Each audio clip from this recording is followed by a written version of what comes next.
పెట్టి అది నానిపోతే ఏం చేయాలి? అడుగు మీ అధికారులను కళ్ళబెట్టి నా ఎవరికి కూడా అధికారి ఎవడు పట్టించుకుంటాడు? ఎవడు మమ్మల్ని పట్టించుకుంటాడు? ఎవడు పట్టించుకోడు.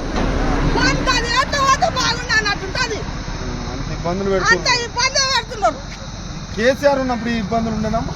ఏం లేకుండా సార్ మంచిగా ఉండే. ఇంకా ఏడవకురమ్మా, ఇగో ఏడుస్తే అంటే మరి ఏం చేయాలి సార్? తెల్లారి గడపాలను తీసుకొని ఇద్దరు పిల్లలు మేము ఇద్దరు ఆడాలో వచ్చి కాలువ వచ్చి నా చుట్టుముట్టు కరువు పని లేదు. ఇప్పుడు పన్ను తీరాలి. ఎక్కడి గొప్పల కరువు పని పెడతారు.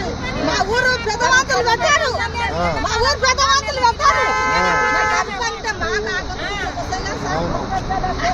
నరేంద్ర మోడీ